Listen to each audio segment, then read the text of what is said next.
Don't quit your 9 to 5 unless you have 6 months or up to a year saved up in expensive, like essentials, living expenses, and or you already have some sort of side income coming in that you think you can focus on full time before quitting your job. I just want to share a little bit of my experience after losing my job, and I think just pretty much downhill of everything started probably February, March of last year. I mean, this year, but like the beginning of this year. So, where I was working, I was self-employed. So, it was the insurance industry, and obviously it was commission based only. Depending on how you were performing and whatnot, then that's the pay you would take, right? I was doing fine. I won't say I was like doing great. I wasn't like in the 6-figure mark or anything of that nature. However, I was able to generate enough to, to pay my bills, help out the household, keep up with my bills, and obviously, buy my kids whatever they needed, and being able to help my boyfriend with, expenses and bills around the house. I was able to do that. So I thought I was doing fine, right? And so I think the process of me losing that position started in the beginning of the year, because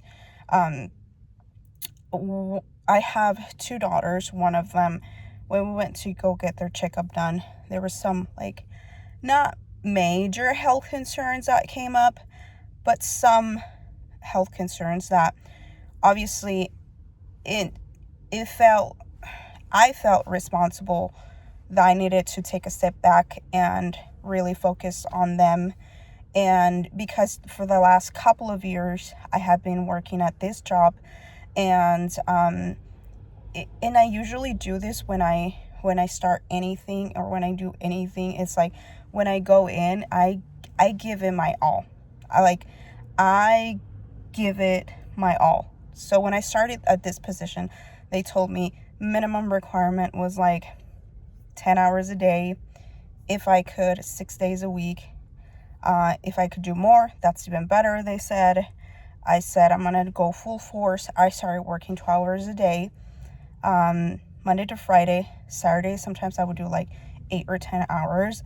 And again, I was self-employed, and I was doing like anything and everything that I could to exceed on this business, learn as much as I could, and just like doing all kinds of other things to make this work for me, right? And so I was really focused on that aspect, like my work.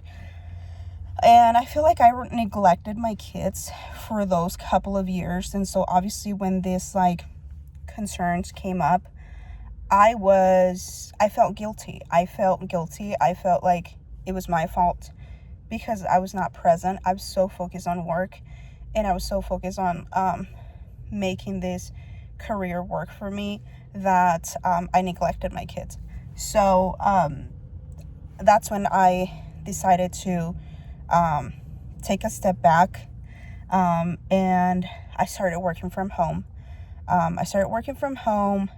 Obviously, that sort of disrupted my schedule with work and my workflow. I wasn't producing the same. I wasn't earning the same amount of money anymore, because my little one, who is 5 years old, she was 4 back then. She wasn't in school, so I stopped taking her to the babysitter. She would like spend the whole day with me while I was at home working, and I really wanted to start focusing a little bit more on them, and then not be so caught up on this career. And so that went on for a few months, and then there was also some issues that came up at the office where I was at. There was a lot of drama going on. The teams split. One team stayed with the office, the other team had to leave the office, and everybody started working from home. So my team started working from home. So I was working from home from like, I want to say March all the way till August, when that's when they were able to get a new office and get things up and running.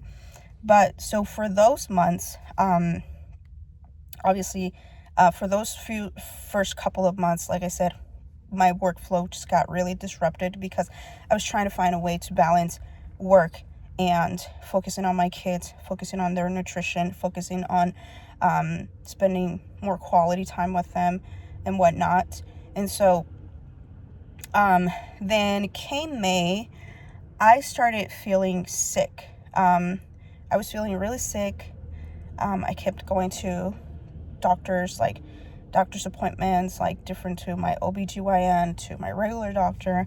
And I actually started just going to like my OBGYN because it was more like female problems that I was experiencing.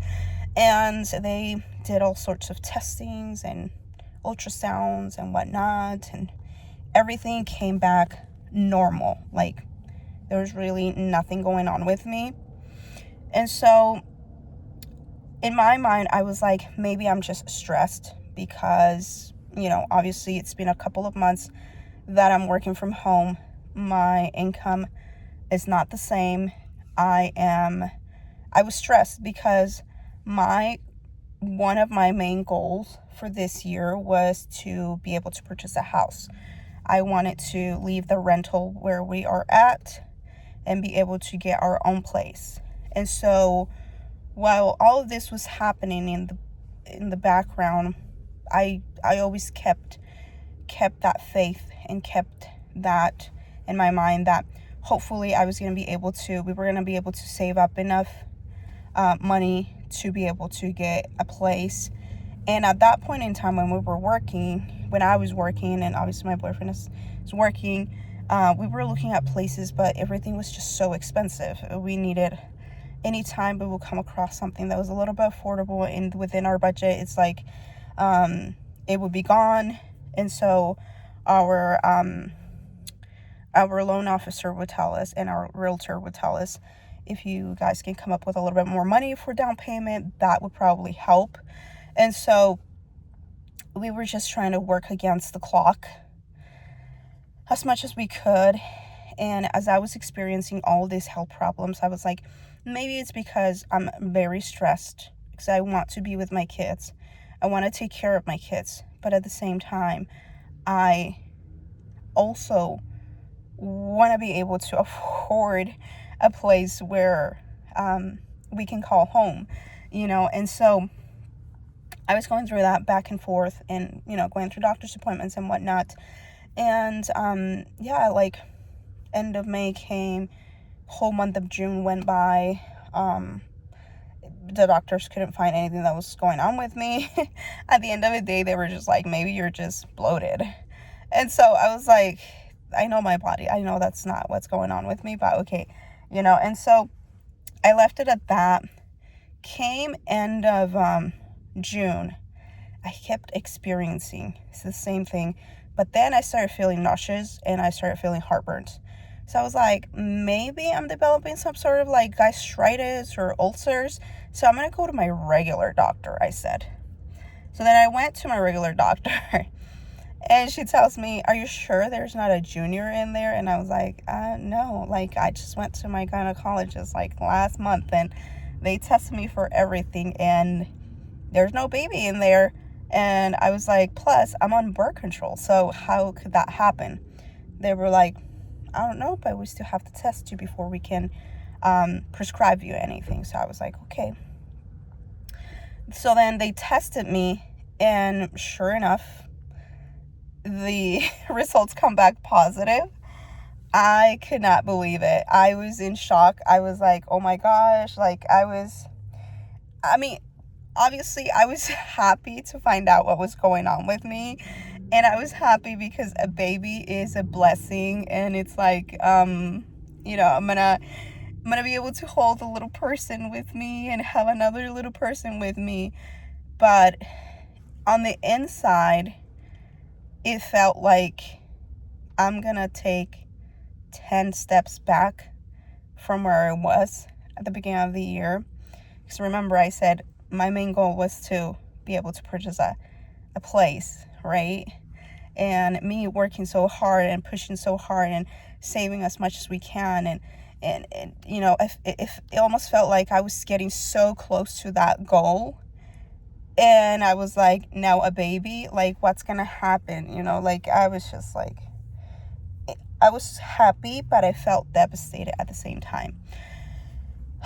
So I kept working. Same, my performance was not the same. Each time my paychecks were like smaller and smaller, and so what that meant is like I had to dip into my savings that I was saving for a down payment for a house to keep up with my bills, right? I was dipping into my savings, and I was just like, it's just not, I was like, I don't see how this is gonna happen for me and stuff. And so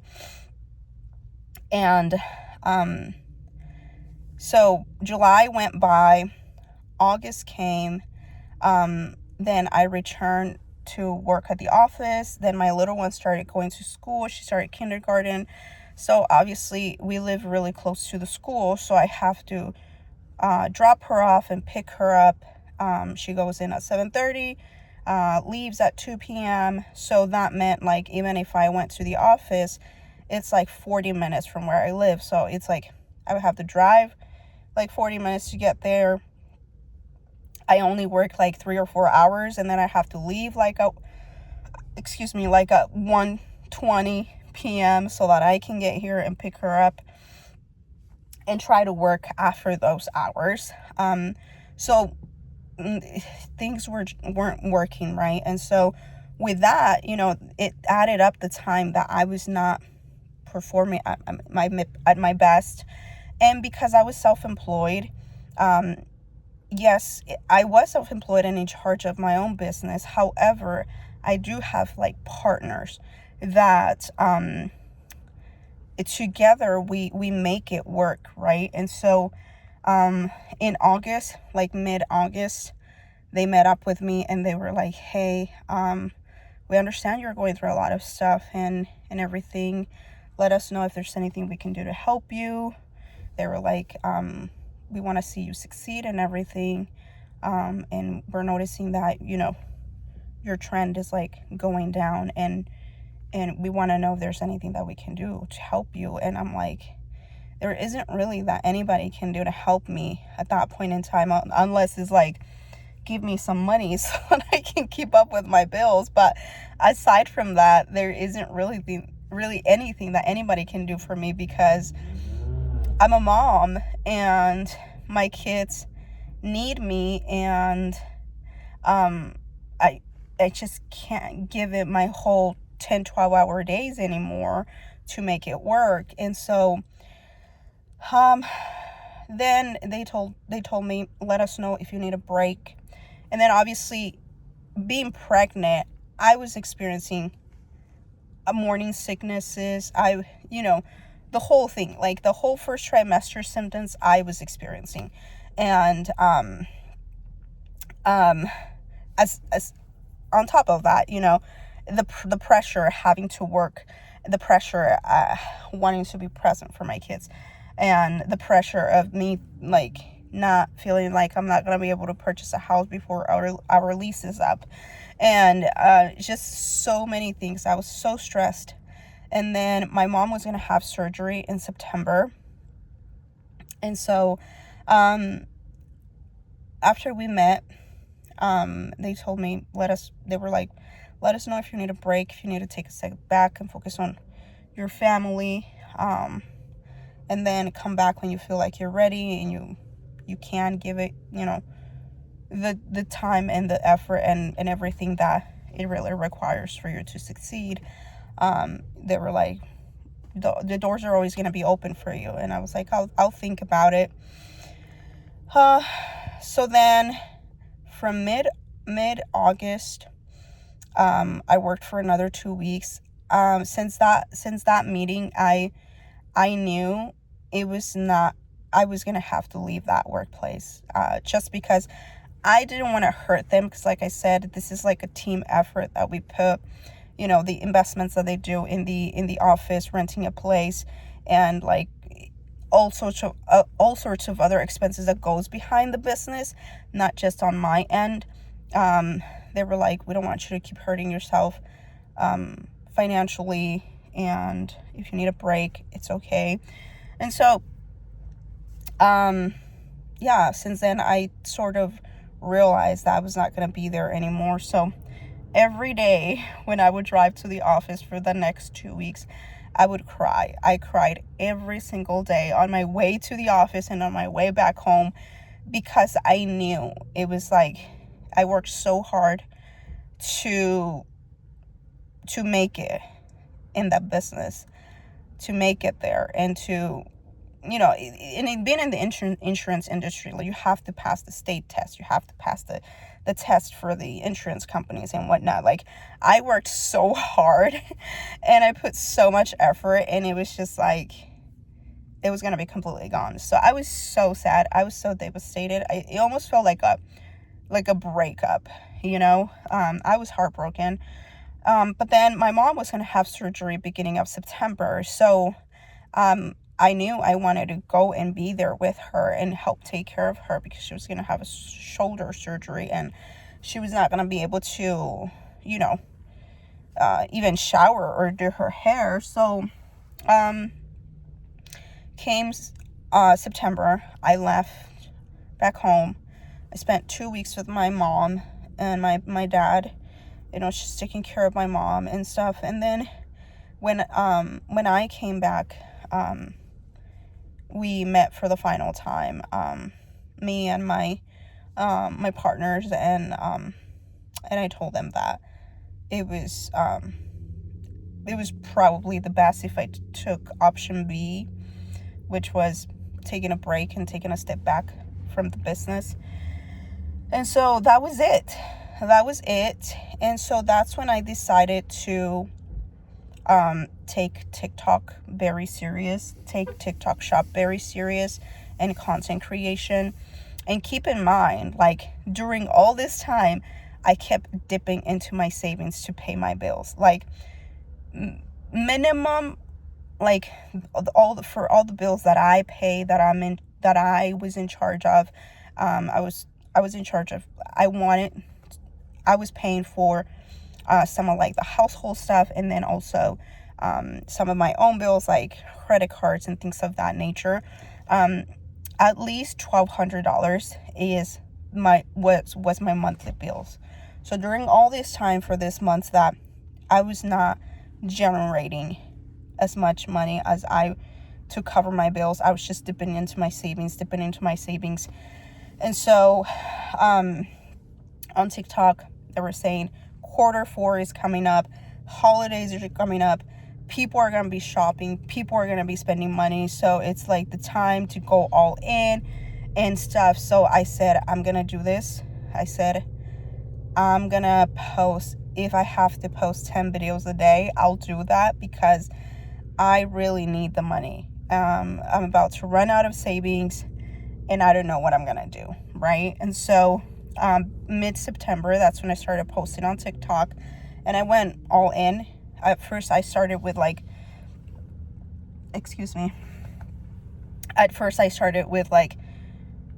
4 or 5 videos, 3-4 videos maybe. And then beginning of October, I think I increased it to like 10 videos a day. Then I started mixing some Spanish ones, and so on and so forth. Like, I'm not gonna say it was horrible, because I did, see some sales. However, in total, since mid-September all the way till like now, end of December, I only made, I want to say, I haven't even added the total number, but I want to say it's like less than $500 for 3 months. Less than $500. And, yeah, my savings are completely dry. Christmas came, and December 1st was my daughter's birthday, I was so devastated that I couldn't even give her like what she deserves. My kids are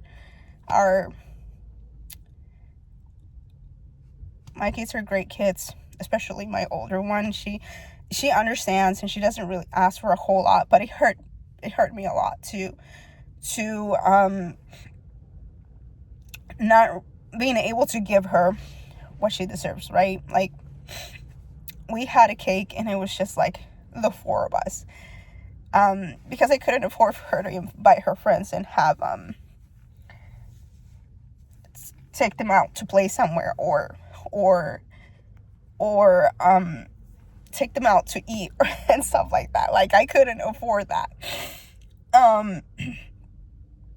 So it definitely hurt a lot. And now that Christmas came, I did the best that I could to get them some gifts. And again, I didn't really get her what she really wanted, but I'm really hoping this coming year things get a little bit better. I have baby on the way. I still need to do a lot of shopping for the baby too, so it's just it's hard, and